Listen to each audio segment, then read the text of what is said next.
नमस्कार guys, welcome है, स्वागत है फिर से आप सभी लोगों का। लगातार जारी है इंडियन हिस्ट्री की क्लासेस, मॉडर्न हिस्ट्री की क्लासेस। और आप देख पा रहे हैं हमारा यूट्यूब चैनल सीजी कंप्यूटर्स। आज यहाँ बात करने वाले हैं फिर से वही बातें। नए राज्य की स्थापना के क्रम पर हम देख पा रहे थे मराठा राज्य। ठीक है, क्या देख रहे थे भाई? मराठा। और मराठा राज्य का आज जो पेशवाओं का युग है वो हम स्टार्ट करने जा रहे हैं। ठीक है, तो चलिए फिर स्टार्ट करते हैं आज की कल। तो आज की क्लास की बातें करें तो हम पेशवाओं का युग देखेंगे। तो हमने क्या कहा था भाई साहब? हमने क्या कहा था? मराठा राज्य देख रहे थे। क्या है? मराठा राज्य। और मराठा राज्य के अंतर्गत हमने ये कहा था कि दो बातें यहां पर होगी। और दो बातें क्या भाई? एक बात होगी, उसको हम क्या कहते हैं? छत्रपति युग। ठीक है, छत्रपति युग कहते हैं। और छत्रपति युग के अंतर्गत आपको देखने को मिला था सन 1674 से 1680 के मध्य। मैं इसको यहां लिख देता हूं। मैंने क्या कहा? छत्रपति युग सन 1674 से लेकर 1680 के बीच देखने को मिला था। और 1680 में चूंकि शिवाजी का देहांत हो जाता है, छत्रपति महाराज शिवाजी का देहांत हो जाता है। ठीक है, चलिए उसके बाद पेशवाओं का युग चलता है। पेशवाओं का युग जिसकी चर्चा अभी करेंगे, जो हम देखेंगे 1713 से लेकर 1818 ईस्वी तक आपको देखने को मिलता है। ठीक है, चलिए ये हम बात किए थे। पेशवा युग के शासक में हमने शिवाजी की बातें की थी। सॉरी, छत्रपति युग में शिवाजी की बातें की थी। शिवाजी के दो पुत्र थे, संभाजी। संभाजी की भी बातें की थी। संभाजी के बाद राजा राम की बातें की थी, राजा राम। और राजा राम के बाद शिवाजी सेकेंड, शिवाजी सेकेंड। और शिवाजी सेकेंड के बाद साहू जी, साहू की बात की थी। उस प्रकार से छत्रपति युग के बारे में हमने बात की है। चलिए यहाँ पर हम बात करेंगे पेशवाओं के युग के बारे में। ठीक है, और पेशवाओं के युग के बारे में अब इधर लिख लेते हैं अलग से। पेशवाओं का, पेशवाओं के युग, युग के शासक कौन कौन से होंगे और जिनका युग के पेशवा, पेशवाओं के युग के शासक बोले से पेशवाओं के युग के जो पेशवा कौन कौन से होंगे वो हम देखेंगे। और ये रहेगा सन 1713 से लेकर 1818 ईस्वी तक। तो किसकी किसकी बातें करेंगे भाई साहब? एक तो सबसे फर्स्ट नंबर में आपको देखने को मिलेगा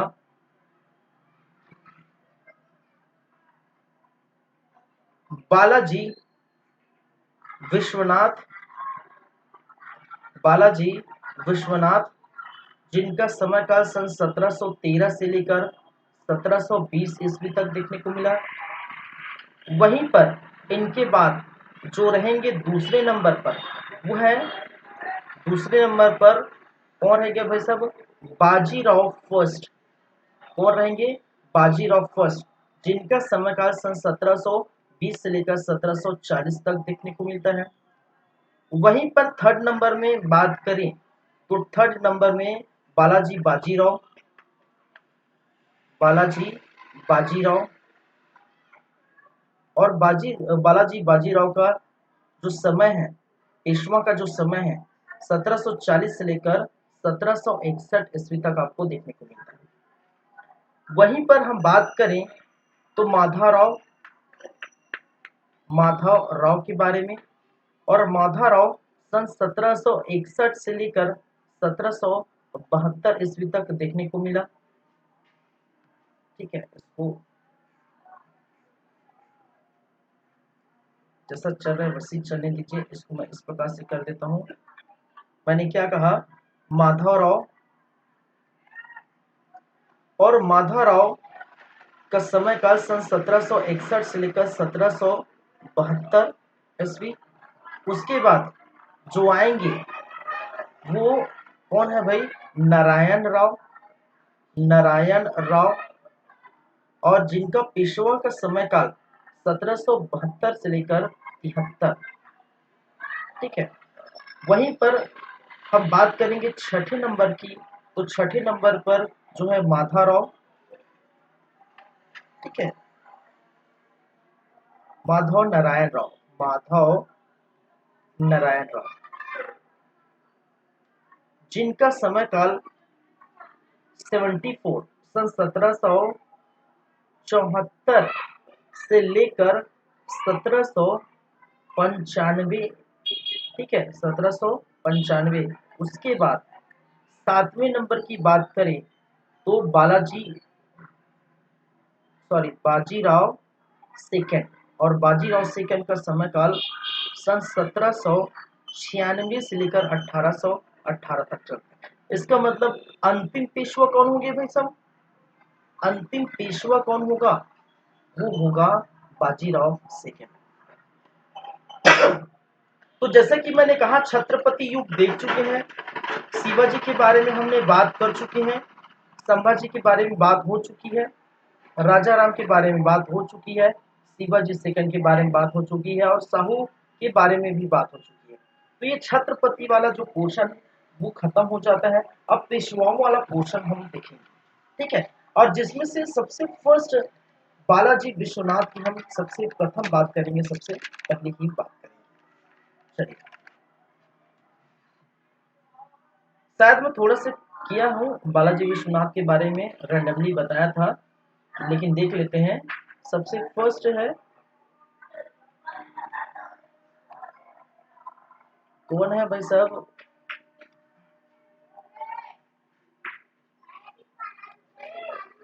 बालाजी विश्वनाथ। ठीक है, और इनके बारे में पहली बात तो मैं इसको लिख लेता हूँ, सन 1713 से 1720। और इनके बारे में मैंने क्या कहा था भाई? जब साहू जी छत्रपति थे, ठीक है, अभी भी है। छत्रपति कौन है भाई साहब? छत्रपति कौन है? ये साहू है। और छत्रपति साहू ने ही बालाजी विश्वनाथ को क्या घोषित किया गया था? पेशवा बनाया था, पेशवा घोषित किया था। पेशवा कौन होगा? बालाजी विश्वनाथ। ठीक है, तो ये चीजें आपको याद रखें कि जब छत्रपति साहू थे तो बालाजी विश्वनाथ पेशवा थे, पेशवा साहू ने ही बनाया था। और छत्रपति, देखिए, शिवाजी थे तो उस समय पूरा उनका, ठीक है, राज्य का पूरा भार छत्रपति पर रहता है, राज्य का पूरा जो है वह छत्रपति पर निहित रहता है। लेकिन यहाँ ऐसा नहीं था।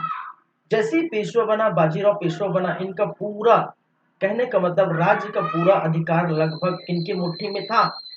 बालाजी विश्वनाथ की मुट्ठी में था। साहू सिर्फ और सिर्फ कठपुतली की तरह नाचते रहते थे। ठीक है, और इसी बीच मैंने ये भी बात किया था, शायद थोड़ा से बात किया था, दिल्ली समझौता हुआ था। ठीक है, इसी बीच इन्हीं के समय क्या हुआ था भाई साहब? दिल्ली समझौता देखने को मिला था। वो हुआ था सन 1719 ईस्वी को। सन 1719 ईस्वी को दिल्ली समझौता हुआ था। और दिल्ली समझौता में, अब समझौता होगा तो दो पक्ष होंगे भाई साहब, ये तो जाहिर सी बात है। ठीक है, ये तो जाहिर सी बात है, दो पक्ष होंगे। एक पक्ष मैंने कहा था मराठा, और दूसरा पक्ष मैंने बात किया था किसकी? मुगल में। और उस समय मुगल का जो शासक था, उस समय मुगल का जो शासक था वो था फर्रुखशियर। फर्रुखशियर, और मुगल का ही सैयद बंधु, सैयद बंधु थे। और सैयद बंधु कौन थे भाई? ये हिंदुस्तानी गुट के थे। कौन थे? हिंदुस्तानी गुट। हिंदुस्तानी गुट के कौन थे? सैयद बंधु, जिनका नाम था अब्दुल्ला, अब्दुल्ला खां और हुसैन अली। कौन है? हुसैन अली। ये बात मैंने किया था, अब्दुल्ला खां और हुसैन अली। मराठा में छत्रपति आप जानते हैं, छत्रपति कौन है? वो है साहू। और और पेशवा कौन है भाई साहब? पेशवा कौन है? पेशवा है बालाजी विश्वनाथ। बालाजी विश्वनाथ कौन है भाई साहब? विश्वनाथ पेशवा है। अब देखिए दिल्ली समझौता किनके किनके बीच हुआ था? मुगल और मराठा के बीच। मराठा मराठा से निकल के जो आए थे वो पेशवा थे, और मुगल से जो निकल के आए थे वो कौन थे? सैयद बंधु थे। इन दोनों ने ही मिलकर क्या कराया था? इन दोनों ही ने मिलकर, ठीक है, मराठा मुगल को दिल्ली समझौता कराया था। और दिल्ली समझौता की क्या शर्तें थी? ठीक है, दिल्ली समझौता की, शायद इसको मैं बता चुका हूँ, फिर भी थोड़ा बता दूं। दिल्ली समझौता की शर्तें नंबर फर्स्ट ये थी कि 10 लाख रुपया, 10 लाख रुपया आपको, ठीक है, मराठा किनको देगा? मराठा मुगल को देगा। ठीक है, 10 लाख रुपया प्रति वर्ष। ठीक है, ऐसा नहीं एक बार, 10 लाख रुपया प्रति वर्ष, हर साल मराठा जो है मुगल को देंगे। वहीं पर, ठीक है, वहीं पर दूसरी बात मैंने कहा था कि 15,000 मराठा सैनिक, मराठा सैनिक किनको देंगे भाई साहब? मराठा सैनिक जो है मुगल को देंगे। ठीक है, लेकिन मैंने ये भी बात कही थी कि 10 लाख भाई साहब बेचारे लाएंगे कहाँ?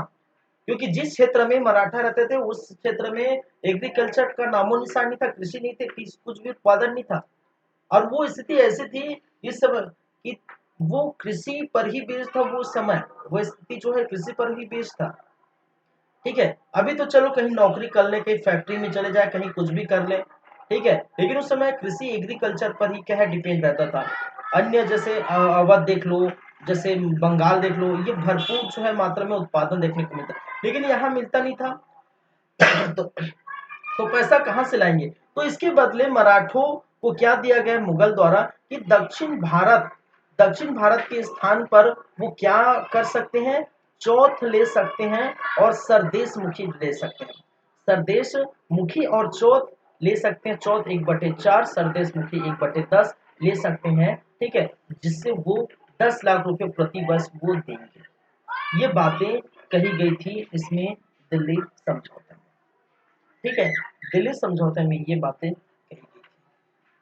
तो ये जो है, एक तरह से मैंने कहा कि जो सैयद बंधु है, तो उसके बारे में मैंने बताया कि सैयद बंधुओं ने खुद फर्रुखसियर को बनाया था, क्योंकि हिंदुस्तानी गुट का था। और जहां पर बहादुर शाह प्रथम हो, उसके बाद जहांदार शाह बनता है, उसके बाद फर्रुखसियर को हिंदुस्तानी गुट वाले ही बनाए थे, क्योंकि उस समय दरबारी के मध्य गुट बन गया था। गुटों में ही मतभेद हुआ करता था कि इनकी तरफ से जो शासक बनेगा, तो ऐसे में जिनका प्रभाव, जिनका जो औरा, ठीक है, अत्यधिक था, उनके गुट का ही कोई व्यक्ति बनता था। लेकिन बाद में ये पता चला कि सैयद बंधुओं ने फर्रुखसियर की हत्या कर दी थी। तो बाद में जितने भी आए, ठीक है, वो डरते थे कि जो है शासक बनने के लिए, क्योंकि सैयद बंधु कभी भी किसी को मार सकते हैं, ऐसे षड्यंत्र का शिकार हो सकते हैं, इसलिए शासक बनने के लिए आते नहीं थे। तो बाद में फिर दर्जात, रफीउद्दौला, मोहम्मद शाह, रंगीला अहमद शाह, ये सभी जो है वो शासक बने धीरे धीरे। खैर उसकी बातें हम उत्तरवर्ती मुगल काल में कर चुके हैं। तो ये है दिल्ली समझौता, सन 1719 में हुआ था बालाजी विश्वनाथ के समय। ठीक है, चलिए आगे बढ़ते हैं। ये प्रथम पेशवा के बारे में बात हो गई। दूसरे नंबर की पेशवा के बारे में अगर हम बात करें, तो दूसरे नंबर के पेशवा होंगे, वो है आपका बाजीराव फर्स्ट। ठीक है,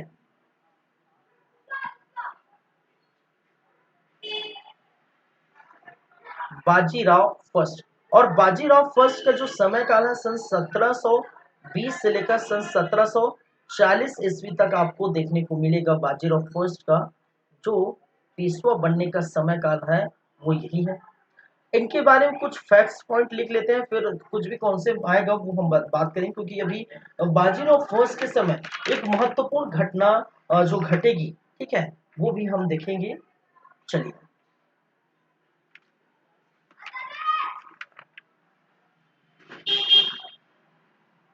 ये बालाजी विश्वनाथ का बड़ा पुत्र रहता है। पहली बात तो ये लिख लीजिए, बालाजी विश्वनाथ का बड़ा पुत्र है।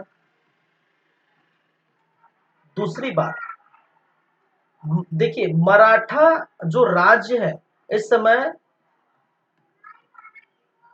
इस समय मराठा राज्य को कहा जाता है कि साम्राज्य में तब्दील कर दिया। साम्राज्य में क्या हुआ? बदल दिया, बदल दिया। और कैसे बदल दिया भाई साहब?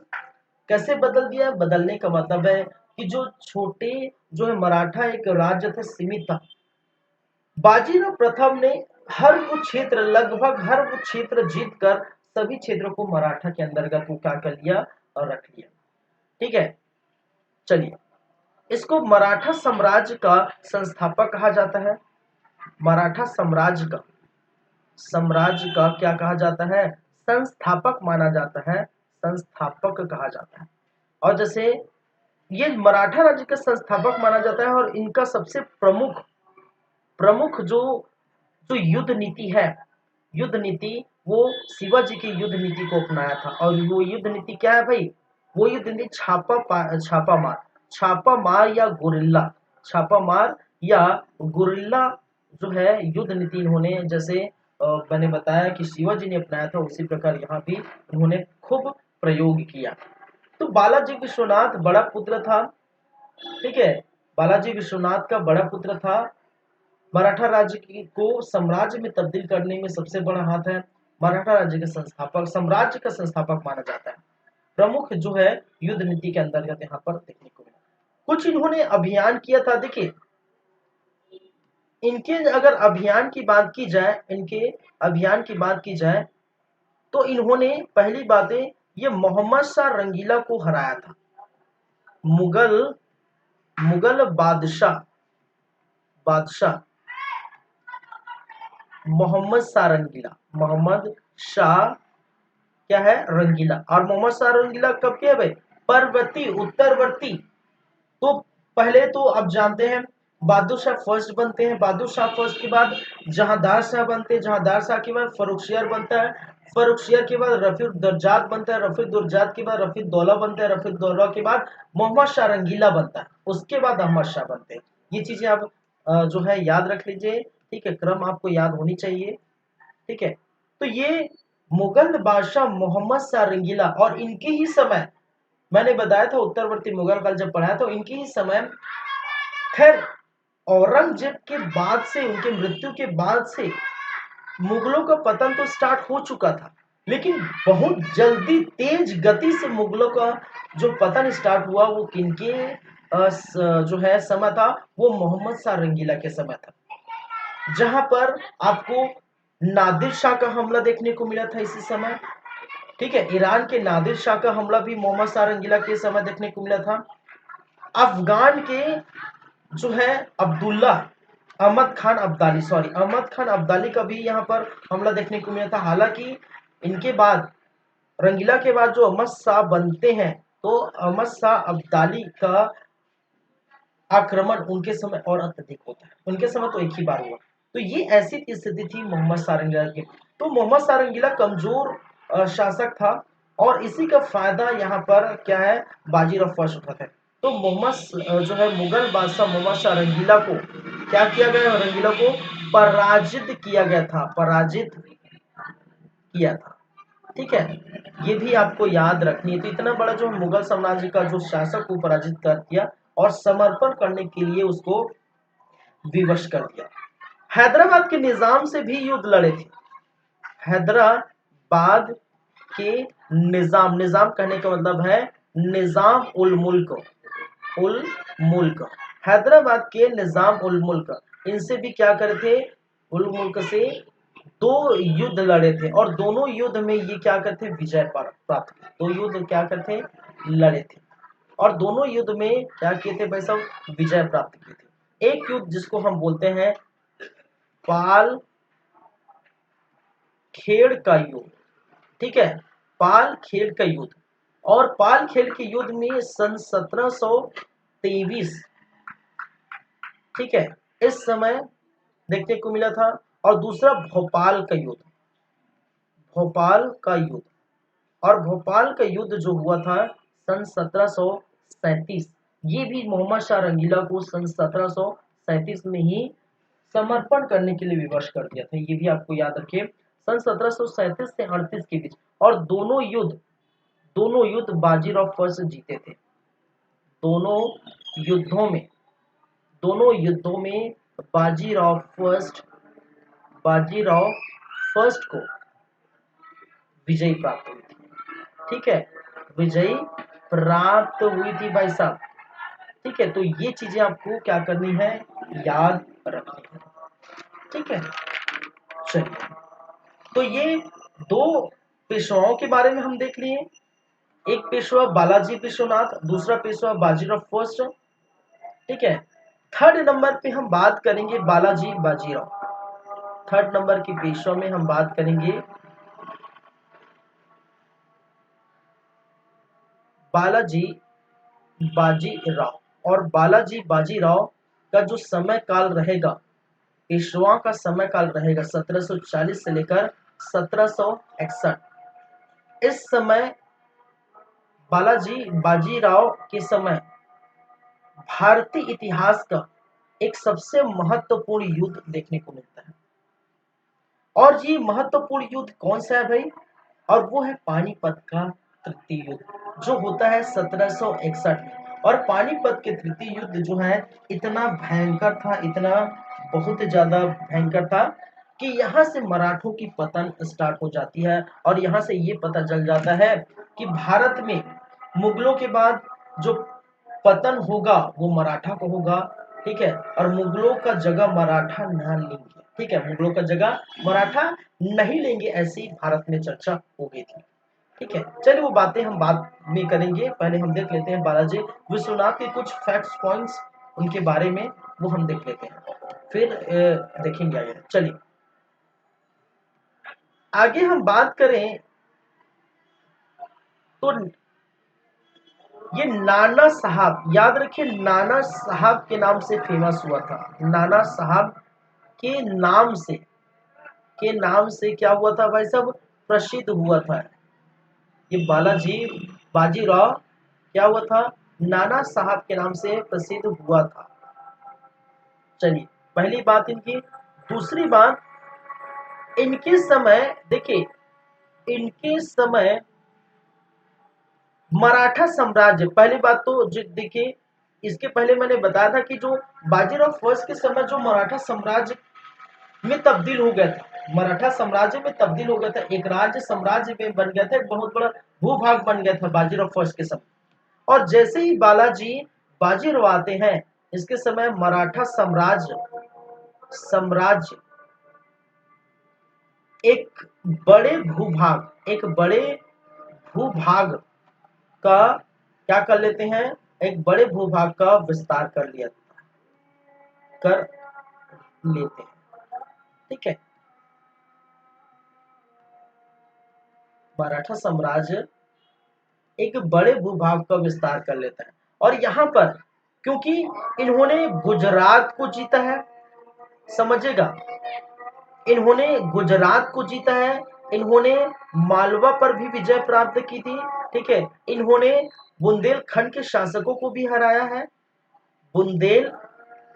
बुंदेलखंड के शासकों को भी हराया है, तंजौर को भी जीता है। दक्षिण में आप देखेंगे ना, तमिलनाडु के बाद तंजौर पर भी अधिकार जो है प्राप्त।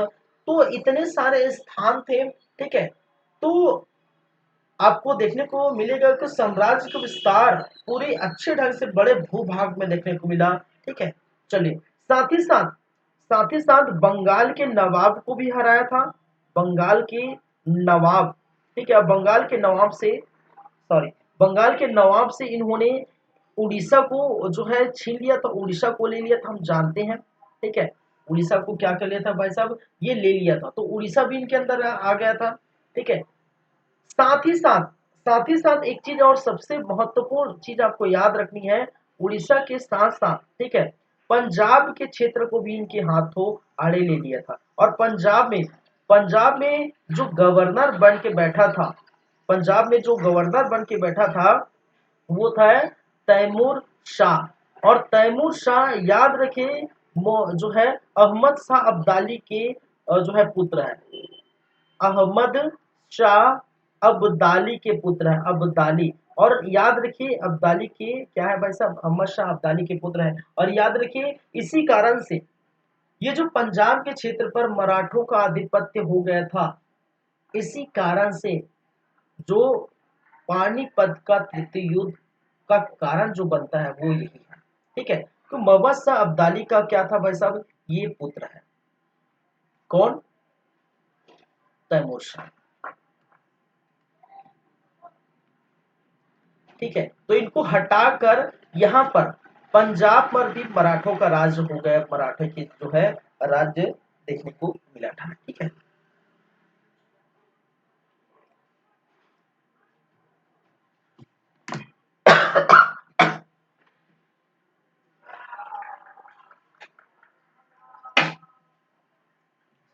सॉरी।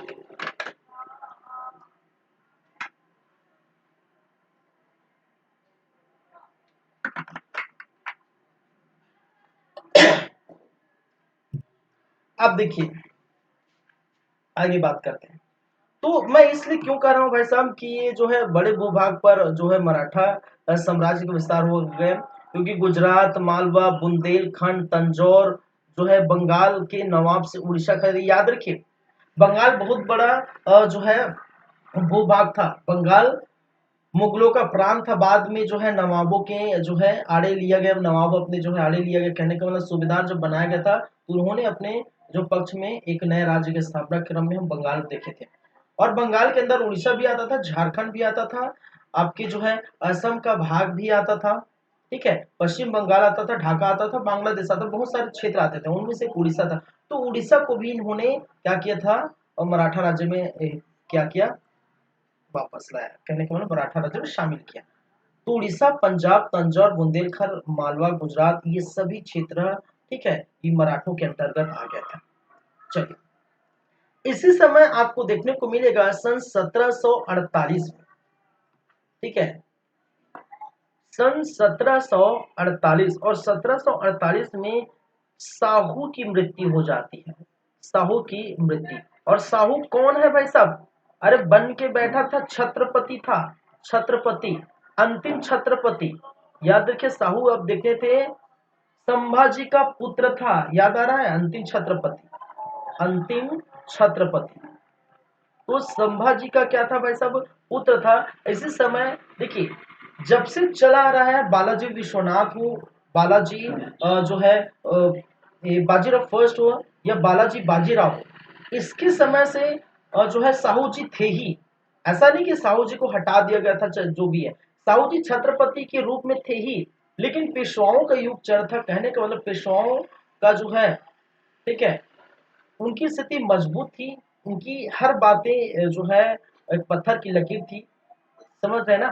तो जब शाहू की मृत्यु हुई तो यहाँ पर देखने को मिला कि यहाँ के जो सरदार है, यहाँ के जो मराठे सरदार है, मराठे सरदारों के मध्य मतभेद की पैदा स्थिति हो गई। ठीक है, मतभेद की पैदा स्थिति हो गई, और इस बीच आपको देखने को मिला एक संधि हुआ जिसके संगोला की संधि कहा जाता है।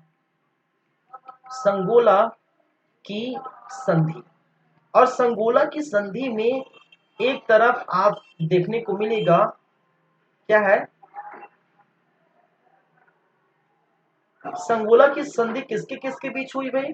संगोला की संधि मराठा मराठा के बीच ही हुई। ठीक है, ये याद रखिए, मराठा मराठा के बीच हुई। लेकिन मराठा मराठा के बीच कैसे?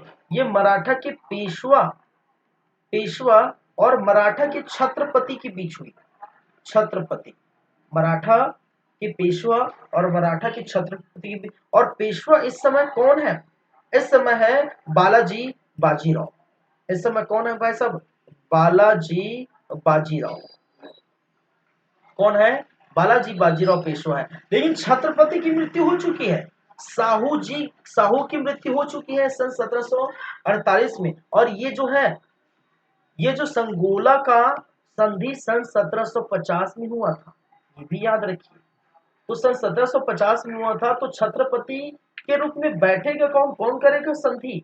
ठीक है, तो एक नाम आता है, कहा जाता है कि राजा राम सेकेंड। और राजा राम सेकेंड जो है, ये छत्रपति के वंश के थे, छत्रपति के वंश के एक व्यक्ति को बैठा दिया था, एक मराठा को बैठा दिया गया था, ठीक है। और इन दोनों के बीच बालाजी बाजीराव और राजा राम के बीच क्या हुआ था भाई साहब, क्या हुआ था, संगोला की संधि हुई थी। और इस संगोला की संधि में क्या बातें हुई थी, संगोला की संधि में बातें हुई कि पेशवा, ठीक है, पेशवा की जो शक्ति है, ठीक है, राज्य, कहने का मतलब है राज्य की जो शक्ति है, राज्य की शक्ति पेशवा पर निहित होगी, पेशवा पर क्या होगी भाई साहब, निहित होगी। कहने का मतलब है अब पूरा का पूरा राज्य का पूरा शक्ति किसके अंतर्गत चलेगा, पेशवाओं के अंतर्गत चलेगा। अभी भी तो वही हो रहा था। अरे छत्रपति नाम मात्र का भी था साहू जी, साहू जो है छत्रपति नाम मात्र का था, सब पेशवा के इशारे पर ही चला था। तो राज्य की अब पूरी शक्ति पेशवा पर निहित होगी, अब छत्रपति की जरूरत नहीं रहेगी। ऐसी बातें किस संधि में, संगोला की संधि में देखने को मिली थी। ठीक है, तो ये चीजें आपको याद रखनी। इस समय, इनके ही समय, बालाजी बाजीराव के ही समय क्या देखने को मिला था कि जो मराठा, देखिए मराठों में लगातार जो मतभेद चल रहा था, मतभेद स्थिति के चल रहे थे।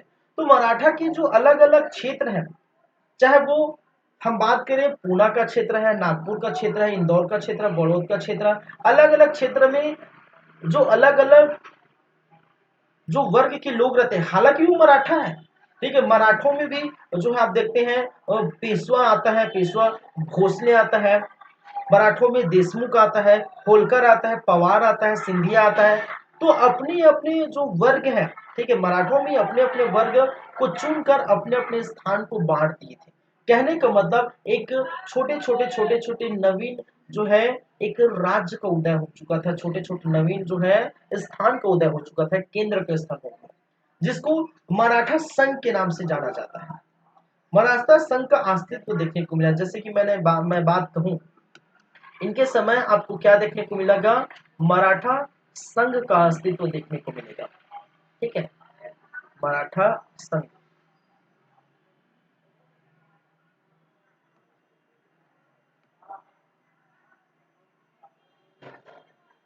और इसके अंतर्गत जैसे हम बात करते हैं पूना, ठीक है, पूना का पेशवा, पूना में कौन है भाई साहब, पूना का पेशवा। दूसरा, पूना में पेशवा नागपुर, नागपुर का क्या है भाई साहब, भोसले वंश। अरे ये आए थे ना, अरे छत्तीसगढ़ तो आए थे भाई साहब। मराठा में नागपुर जो है एरिया है, वहां से छत्तीसगढ़ में जो प्रभाव देखने को मिला था मराठा का, तो वो भोसले वंश तो थे ही ना। तो इसी प्रकार से नागपुर के भोसले वंश। थर्ड, ग्वालियर, ग्वालियर में सिंधी वंश, ठीक है, सिंधिया। बड़ौदा, बड़ौदा और बड़ौदा के गायकवाड़, गायकवाड़। उसी प्रकार से इंदौर के होलकर, इंदौर के क्या भाई साहब, होलकर। ठीक है, आगे बात करें तो धार के पवार, धार के क्या सब भाई साहब, पवार। ये सारे जो है ये क्या है, ये सारे मराठा संघ है। ठीक है, ये क्या है, सारे मराठा संघ है जो अलग अलग स्थानों में बट गए थे, अपने अपने जो है एरिया में बट गए थे। पूना के एरिया में जहां पेशवा रहते थे, वहीं नागपुर के एरिया में भोसले, ग्वालियर के एरिया में सिंधिया, बड़ौदा के एरिया में गायकवाड़, इंदौर के एरिया में होलकर, और धार जो पवारों का क्षेत्र था। ठीक है, तो इस प्रकार से आपको देखने को मिला, और ये बालाजी बाजीराव के समय ही ये चीजें देखने को मिली थी। ये चीजें क्या है, याद रखिए, ये ऐसा समय, ये ऐसा चीज है, ऐसा जो मराठा संघ जो अलग अलग डिवाइड हुआ। जैसे आप राजस्थान में जाएंगे, ठीक है, कोई जो मारवाड़ चल रहा है, कहीं मेवाड़ में अलग शासन चल रहा है, मारवाड़ में अलग शासन कर रहा है। ठीक है, तो इस प्रकार से जो अलग अलग छोटे छोटे राज्यों में बटा था महाराष्ट्र, सॉरी राजस्थान, उसे पर महाराष्ट्र में भी ऐसी चीजें देखने को मिली। और ये एक प्रकार का कारण बनेगा, मराठा के पतनों का कारण बनेगा।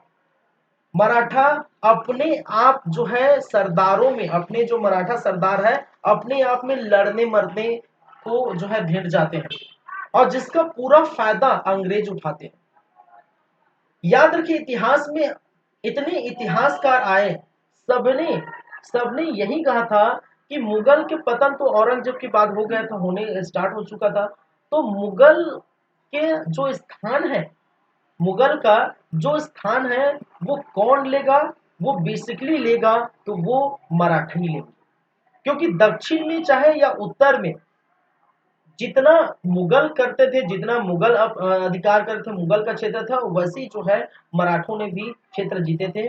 और मराठों ने भी जो है जितने भी नवीन राज्य का उदय हुआ, जैसे आप जो अवध ले लो, हैदराबाद ले लो, बंगाल ले लो, कर्नाटक ले लो, ठीक है, पंजाब ले लो, जितने भी, और मैसूर ले लो, ठीक है, केरल ले लो, जितने भी नए नवीन राज्य का जो उदय हुआ है उनमें से मराठा ही एक ऐसा शक्ति था जो सबको पराजित किया था, ठीक है। लेकिन अंतिम समय में ये इसी कारण से कमजोर हो जाते हैं और इनका फायदा ईस्ट इंडिया कंपनी या अंग्रेज उठाते हैं। और आपको देखने को मिलेगा, आगे हम बात करेंगे इसी समय, आंग्ल जो है मराठा युद्ध होगा। 3 आंग्ल मराठा युद्ध होते हैं, उनकी क्या चीजें, क्या परिणाम है। और आंग्ल मराठा युद्ध जो होगा वो जो अंग्रेजों ने खुद नहीं किया है, अंग्रेजों ने खुद नहीं किया, उनको बुलाया गया था। सरदारों में, व्यक्तियों, मराठों में जो नाराज व्यक्ति है, जिनको सीट नहीं मिल रही थी, जिनको वो इज्जत नहीं मिल रहा था, ठीक है, जो सरवाइव नहीं कर पा रहे थे मराठा राज्य में, उन्होंने ही क्या किया था, ठीक है, अंग्रेजों को बुला बुलाकर यहाँ पर आक्रमण कराए, अंग्रेजों को बुला बुलाकर यहाँ पर जो हस्तक्षेप करने का यहाँ पर न्योता दिए थे, ठीक है।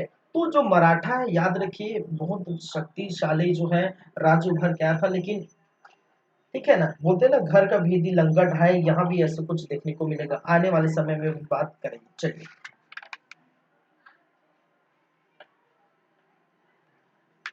ठीक है, अब देखते हैं यहाँ पर सबसे इंपॉर्टेंट देखिए चीज, और निजाम बालाजी बाजीराव ने हैदराबाद के निजाम को भी हराया था, ठीक है, हैदराबाद के निजाम को 3 बार हराया था, याद रखिए, 1752, 57 और 60 में। उतना इंपॉर्टेंट वो नहीं है, ठीक है, 1752 में, 1700 जो है 57 में और 1760 में हैदराबाद के निजाम निजाम उल मुल्क को पराजित किया था, हराया था। लेकिन वो इंपॉर्टेंट नहीं, इंपॉर्टेंट है अभी हम जो देखेंगे वो कौन सा है भाई साहब, वो है पानीपत का थर्ड युद्ध, ठीक है, तीसरी युद्ध जो भयंकर तबाही मचाती है, ठीक है। चलिए, और तीसरी युद्ध क्या है वो हम पूरा डिटेल में एक एक चीज एनालाइज करेंगे, ठीक है। तो क्या है भाई साहब, पानीपत का हम क्या देखेंगे,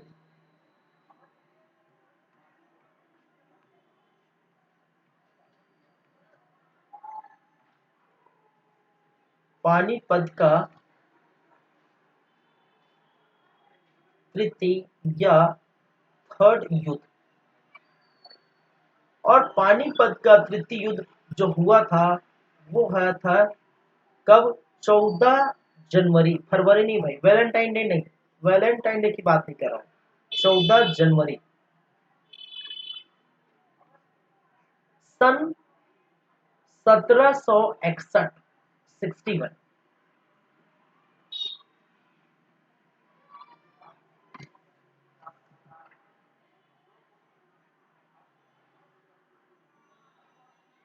चलिए, लेकिन थोड़ा सा मुझे ब्रेक चाहिए, ठीक है, 2 मिनट में आता हूँ, फिर हम आगे की बातें करेंगे, ठीक है, 2 मिनट वेट करिए, फिर हम पानीपत का तृतीय युद्ध पूरा जो है एक एक चीज हम क्या करेंगे, बात करेंगे, ठीक है। ये डेट आपको याद रखनी है।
चलिए,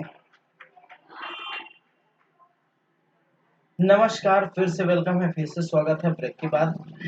ठीक है, चलिए,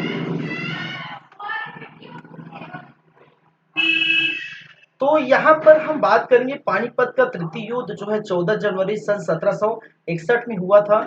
और इसमें कौन कौन से वो जो है व्यक्ति या कौन कौन से लोग भाग लिए थे। चलिए, किनके किनके बीच हुआ था। तो पहली बात, अफगान वर्सेस अफगान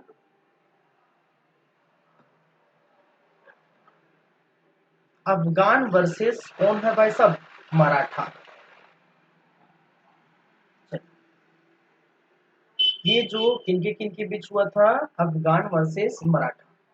अफगान में कौन से शासक रहेंगे, अफगानी शासक, और उस अफगानी शासक का नाम क्या है, अहमद शाह,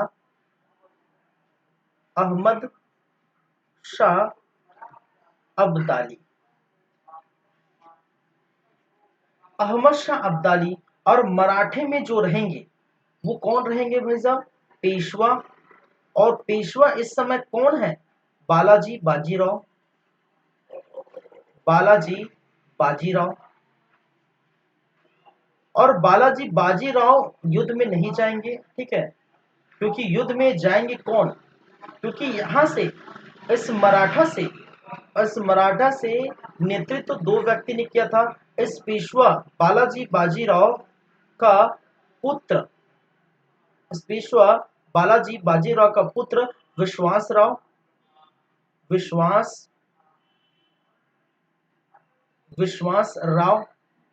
और इनका चचेरा भाई, चचेरा भाई, किनका चचेरा भाई, बालाजी बाजीराव का चचेरा भाई सदाशिव, सदाशिव राव।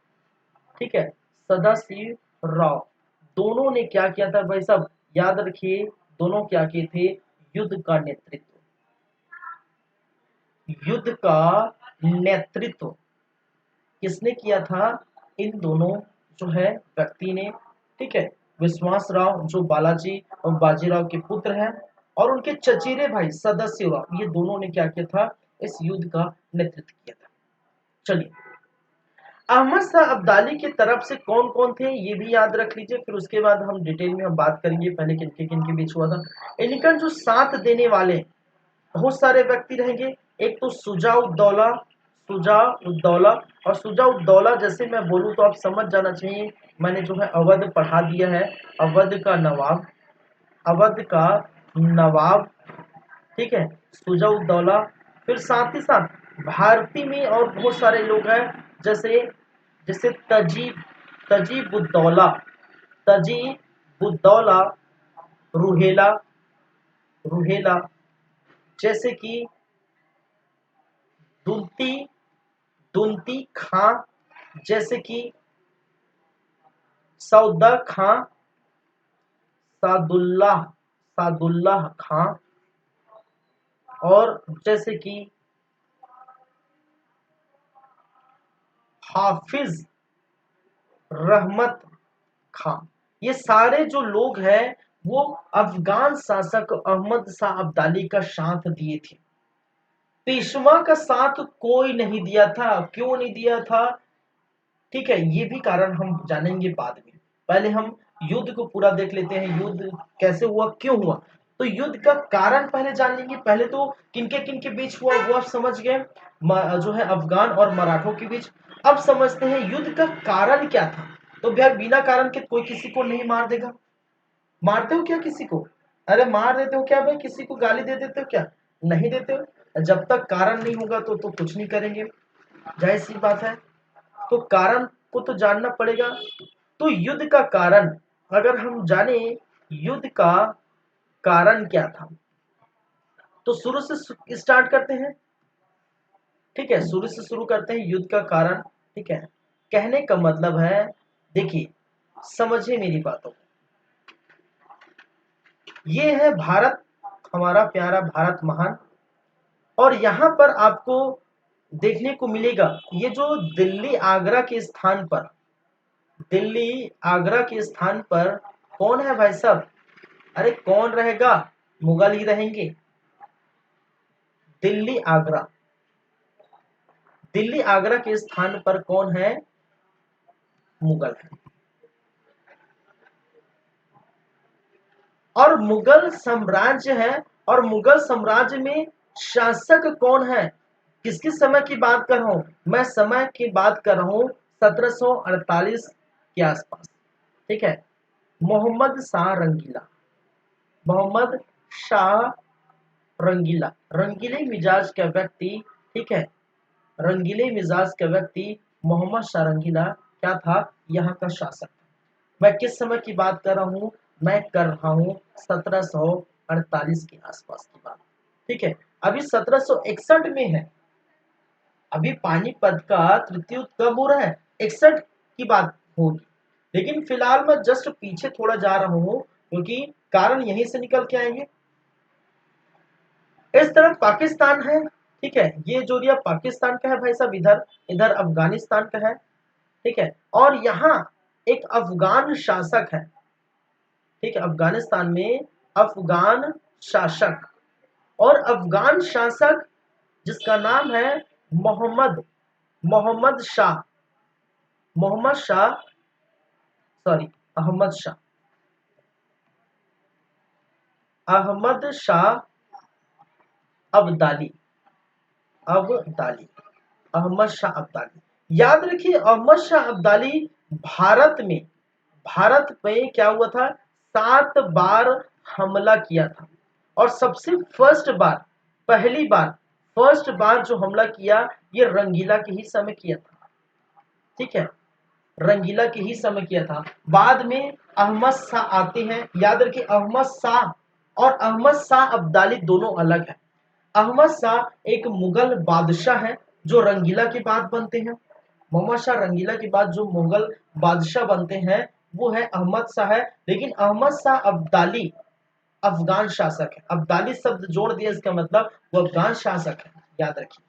चलिए, तो मैंने क्या कहा था कि राज्य विस्तार के चलते, देखिए, रंगीला के समय, रंगीला के समय ईरान शासक आए थे, नादिर शाह, ईरान शासक, इधर ईरान शासक नादिर शाह भी आए थे, अहमद शाह अब्दाली आए थे।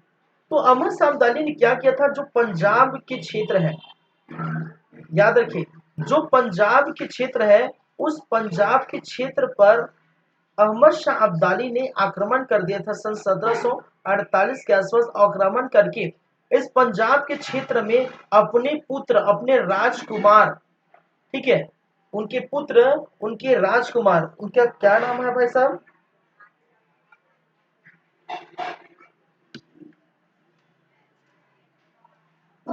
तैमूर शाह। ठीक है, तैमूर शाह, तैमूर शाह, अरे यार भूल जाता है यार।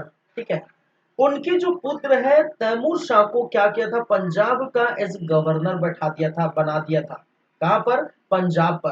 कि भाई साहब तुम क्या करो बेटा, तुम यहीं पर रहो, तुम जो है भारत की स्थिति जानो, तुम यहीं पर जो है पंजाब पर ही सेटल हो जाओ।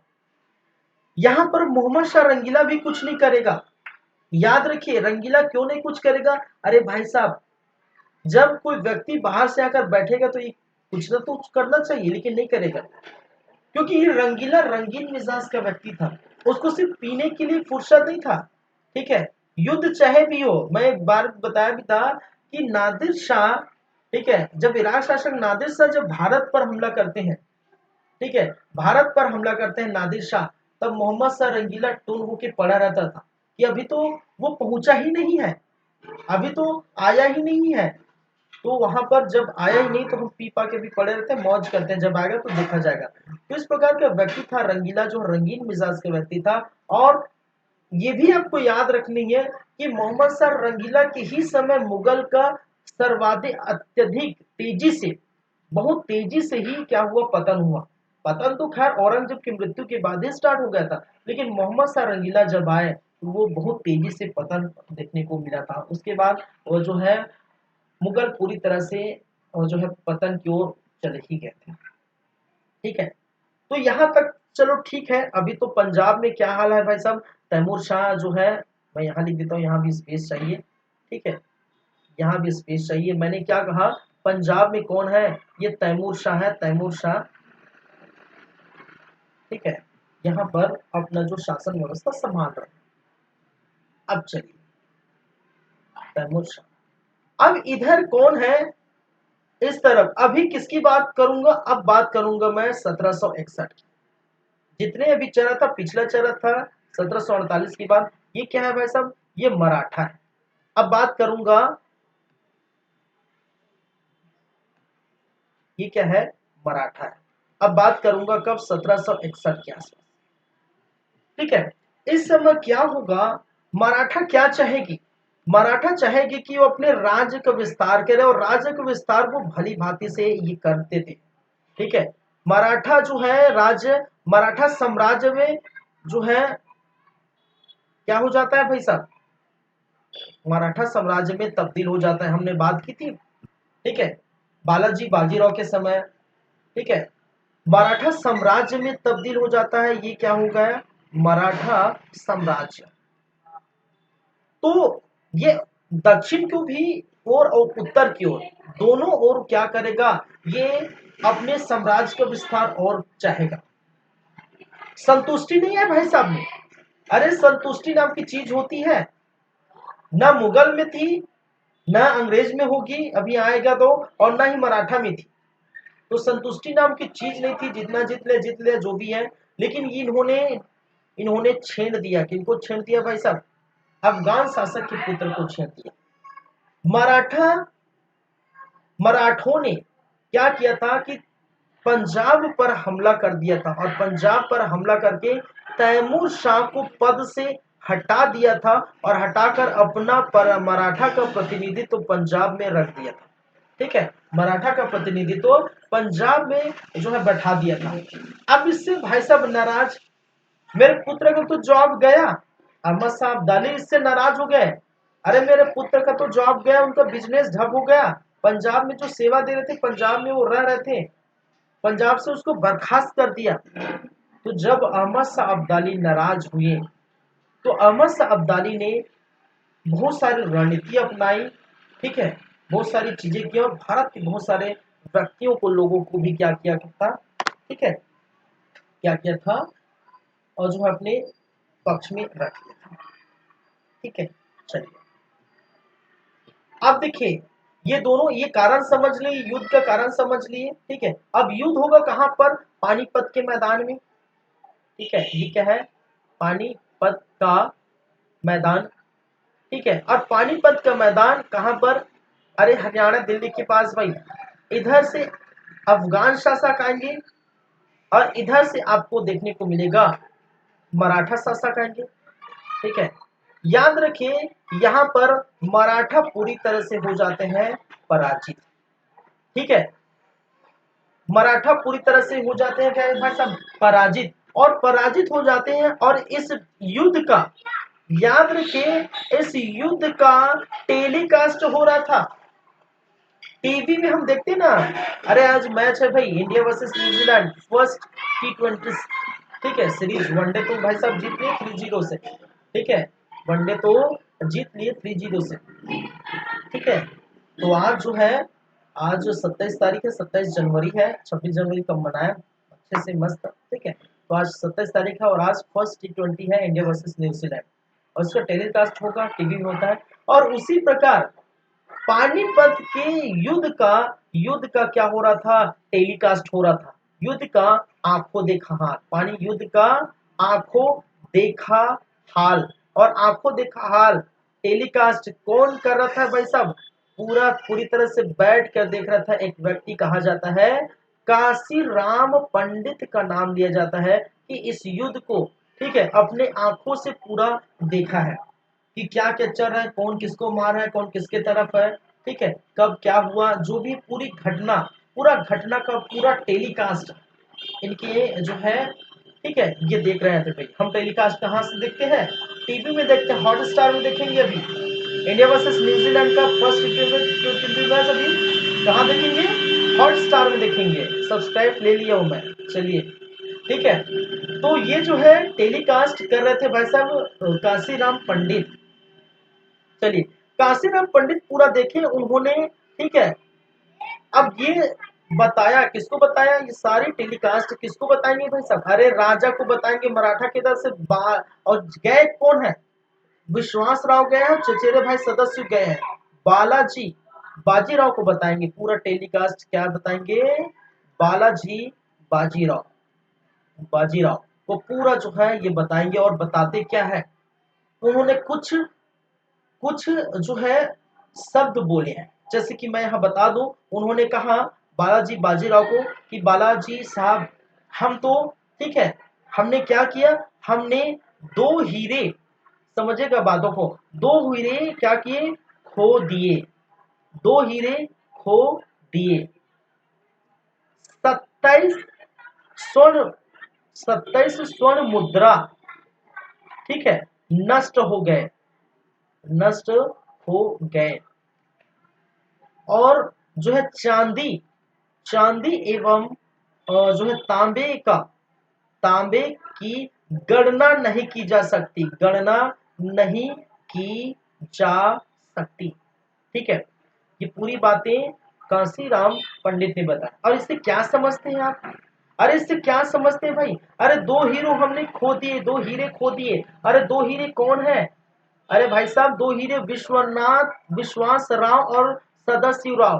कहने का मतलब है विश्वास राव, विश्वास राव और सदाशिव राव की मृत्यु हो गई, सदाशिव राव, ठीक है। वहीं पर उन दोनों की क्या हो जाती है, युद्ध मैदान में मृत्यु हो गई, ऐसा खबर बालाजी बाजीराव को पहुंचाया गया।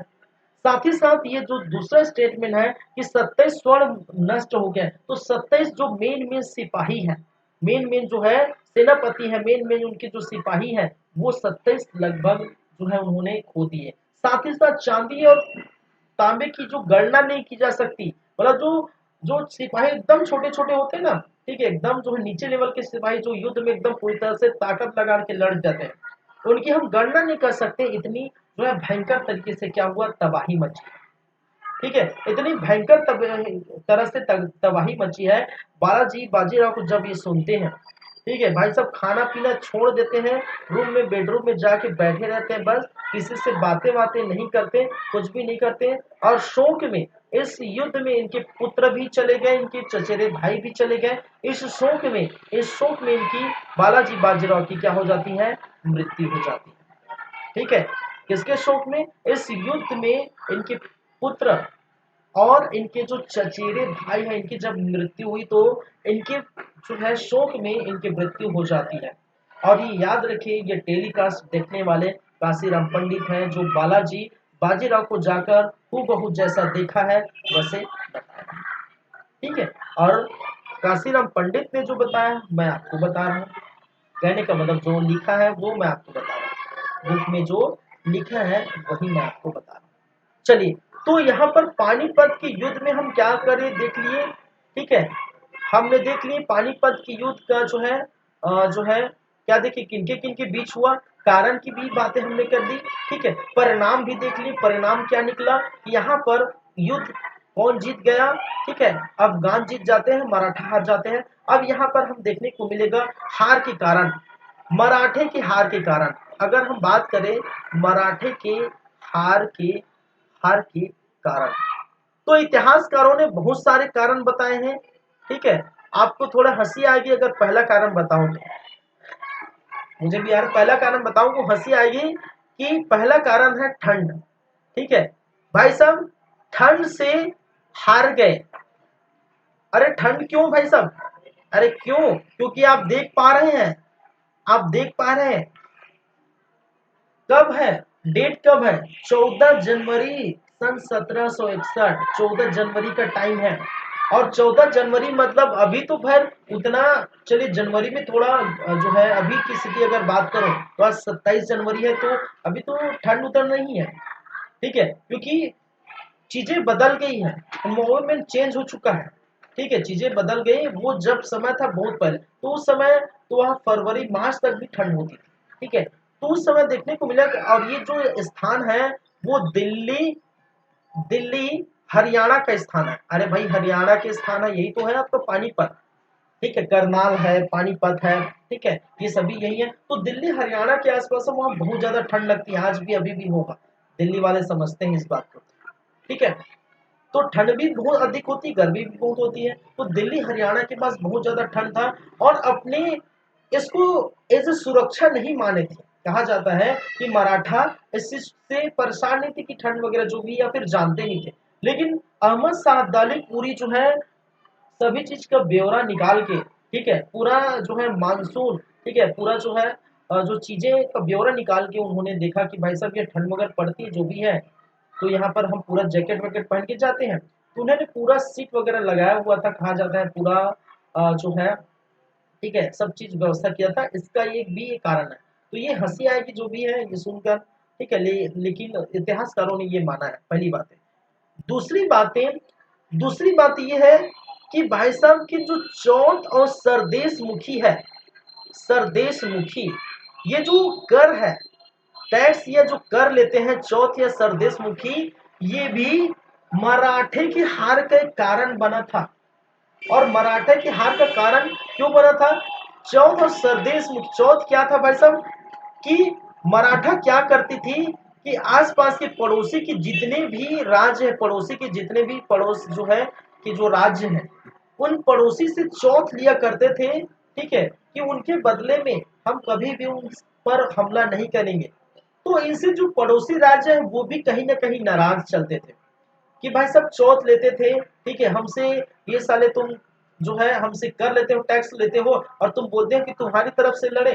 तो भारतीय कभी भी तैयार नहीं हुए थे, ठीक है, और भारतीय इस बात पर भी जो तैयार नहीं हुए थे।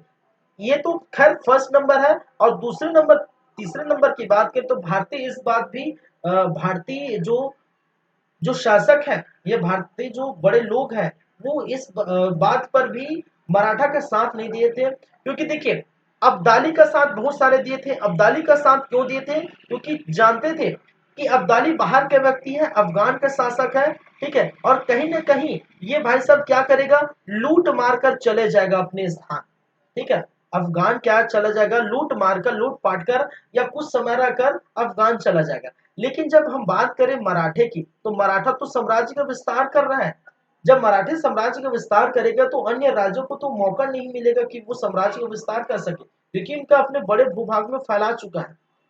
और आप जानते हैं, मैं ये भी कहा हूं कि मुगल के बाद जो सबसे बेस्ट रहेंगी, ठीक है, चाहे वो हैदराबाद हो, मैसूर हो, कर्नाटक हो, अवध हो, जो है बंगाल हो, कोई नहीं है इनके टक्कर में, ठीक है। तो मराठी है कि मुगल का स्थान वही ले सकते हैं, ऐसा सभी मानते थे। यहां तक ईस्ट इंडिया कंपनी ब्रिटिश ही मानता था कि मुगल के बाद जो स्थान ले सकता है वो क्या है, मराठा ले सकता है।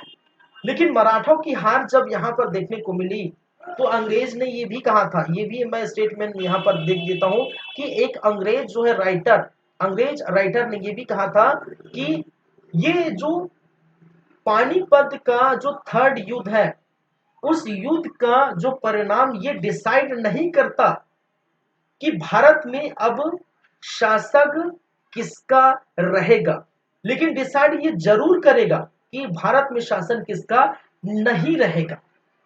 मैं एक बार फिर से रिपीट करता हूं, मैंने कहा कि एक अंग्रेज राइटर ने यह भी लिखा है कि मराठों की हार यहां पर मिली है पानीपत के थर्ड युद्ध में। तो उन्होंने ये कहा है कि ये जो पानीपत का तृतीय युद्ध है ये डिसाइड नहीं करता, ठीक है, ये डिसाइड नहीं करता कि कौन यहां पर शासक बनेगा, ठीक है, डिसाइड यह नहीं किया, लेकिन डिसाइड ये कर दिया कि कौन नहीं बनेगा। इसका मतलब पूरी तरह से तय है कि मुगल के बाद अब मराठा नहीं बनेंगे, ऐसा अंग्रेज एक राइटर ने लिखा है, ठीक है। तो इनका भी ये है। चलिए, अफगान के बारे में कहा लूट कर चले जाएंगे, ये तो भाई साहब रहेंगे नहीं, मराठा रहेंगे तो दूसरे को मौका नहीं मिलेगा राज्य विस्तार के चलने। तो ये भी क्या है, कारण है। तो चौथ और सरदेश मुखी कर लेते थे जिससे वो परेशान थे, आसपास के जो राज्य है, तो वो भी इनका साथ नहीं देते, ठीक है। और ठंड वाली बात तो मैंने बताई भी है, ठीक है। चलिए, साथ ही साथ चौथा और जो है एक था गुरिल्ला युद्ध, ठीक है, गुरिल्ला या छापा मार युद्ध। एक है क्या है, गुरिल्ला या जिसको छापामार युद्ध कहा जाता है। गुरिल्ला छापामार युद्ध का जो है पूरी तरह से मराठों को आता था। शिवाजी इनके जो प्रणेता थे, प्रमुख थे, ठीक है। तो मराठों को छापामार और गुरिल्ला युद्ध, छापामार गुरिल्ला युद्ध कहने का मतलब है कि कुछ कुछ व्यक्ति जो कुछ कुछ सेना जो है छुपे हुए होते हैं किसी स्थान पर, और सामने अगर लगता है कि जो हमारे सैनिक वो कमजोर हो गए, तो यहाँ से उठकर फिर से ये क्या कर देते हैं, हमला कर देते हैं। तो छापामार छुप कर, ठीक है। तो ये छापामार और गुरिल्ला पद्धति खासकर जो देखिए ये मराठे कहाँ रहते थे, ठीक है, ये मराठे कहाँ रहते थे, ये समुद्र तटीय जो है पहाड़ी एरिया, ठीक है, जो है पहाड़ी एरिया में रहते थे। तो छापामार पद्धति कहा जाता है कि पहाड़ी एरिया तक ही ये चीजें जो है बहुत अच्छी थी। लेकिन जब ये पानीपत का जो मैदान है वो मैदानी क्षेत्र है, पानीपत का जो है वो मैदानी क्षेत्र है, और मैदान में जो छापामार हो ही नहीं सकता, कहाँ छुपेंगे, अरे भाई मैदान है, कहाँ छुपे, पहाड़ी पर जो है उसमें झाड़ वड़ में छुप जाएंगे। लेकिन ये मैदान के क्षेत्र है, मैदान में कहाँ छुपेंगे, दिख जाएगा भाई साहब, खुला मैदान है। तो गुरिल्ला युद्ध काम नहीं आया। तो गुरिल्ला युद्ध के जो है इन्होंने प्रत्यक्ष रूप से इन्होंने युद्ध किया, तो जो गुरिल्ला युद्ध जानते थे वो नहीं आया। और ये भी कहा है कि साथ ही साथ जो तोप खाने होते थे, ये भाई साहब इनके जितने भी है तोप खाने इतने भारी भरकम बनाए गए थे कि वो तोप खाने उठाए भी नहीं गए थे। इस प्रकार से क्या कहा जाता है, इस प्रकार से मराठे की हार की बात होती है। तो मराठे की हार की ये ठंड वाली बात तो आप जो है मजाक में है जैसा भी ले लीजिए, लेकिन ऐसा कहा जाता है। दूसरी बात, चौथ और सरदेश मुखी से पड़ोसी राज्य नाराज थे, ये दूसरी बात है। अब्दाली का साथ बहुत सारे जो भारतीयों ने दिया था और मराठा का नहीं दिया था, क्योंकि वो मैंने कहा था कि चौथ से परेशान थे और कभी ये नहीं चाहते थे कि मराठा बहुत समय तक यहाँ पर राज करे। गुरिल्ला छापामार युद्ध से ही जो है उन जो युद्ध जानते थे वो मौका नहीं मिला। तोप खाने बहुत भारी भरकम थे जो उठाए नहीं गए थे, इसी कारण से ऐसा चीजें स्थिति देखने को मिलती है। ठीक है, तो ये चीजें आपको क्या है भाई साहब देखने को मिली।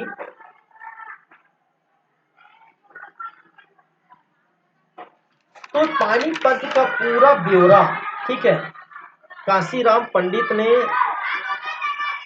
बुक में लिखा है, उन्होंने जो है बालाजी बाजीराव को दिया है और मैंने आपको दिया है, ठीक है। तो ऐसी स्थिति है, तो समझ आया आप लोगों को। तो ठीक है, चलिए फिर चलते हैं। आज की क्लास हम यहीं पर रखेंगे, यहीं पर रोकेंगे, क्योंकि समय हो चुका है। और अच्छे से आराम से आप लोग जो है इस चीज को देखिए। देखिए आगे जो होगी वो थोड़ा और जो है, अभी देखिए अभी हम कहाँ थे भाई साहब, अभी हम चल रहे थे, अभी बालाजी बाजीराव ही हुए, अभी आज 2 ही 3 हुए, अभी ये वाला पोर्शन हुआ है, ठीक है, बालाजी बाजीराव का। फिर उसके बाद माधवराव नारायण राव है, ठीक है, माधवराव नारायण और बाजीराव सेकंड। तो ये जो चीजें ये जल्दी हो जाएगा, ये बहुत जल्दी हो जाएगा। तो ये आधे घंटे का क्लास में ये चारों पांच हो जाएगा, क्योंकि इनके बाद जो है बालाजी बाजीराव के बाद मराठों में अब मतभेद देखने को मिलती है, ठीक है। और मतभेद के चलते, ठीक है, बहुत जल्दी जल्दी क्या होता है, जो चीजें बदलती है और पतन होता है मराठों को, तो वो जो है वो जल्दी हो जाएगा आधे घंटे में। उसके बाद जो मराठा और अंग्रेजों के बीच जो युद्ध हुए, आंग्ल मराठा युद्ध 3, वो तीनों की हम चर्चा करेंगे। तो एक क्लास और लगेगा आपका, ठीक है। तो ये 1 2 3 4 5 जो भी बाकी है पेशवा, उनकी बात करेंगे। और आंग्ल मराठा युद्ध तो 40 मिनट लगभग जो है, 35-40 मिनट ये लगेगा, और 35 मिनट वो 35-40 मिनट वो 3 युद्ध लगेंगे। तो लगभग 1.5 घंटे, 15-20 मिनट का क्लास जो है वो बचा रहेगा, तो वो खत्म हो जाएगा। तो मराठा जो है कल अंतिम क्लास रहेगी, तो वो हम देखेंगे। चलिए ठीक है, चलिए, thank you guys, thank you class, मिलते हैं नेक्स्ट टाइम। आज की क्लास हम यही रखेंगे, आज 10वां पार्ट है, कल लाएंगे 11वां पार्ट, ठीक है। चलिए, थैंक यू।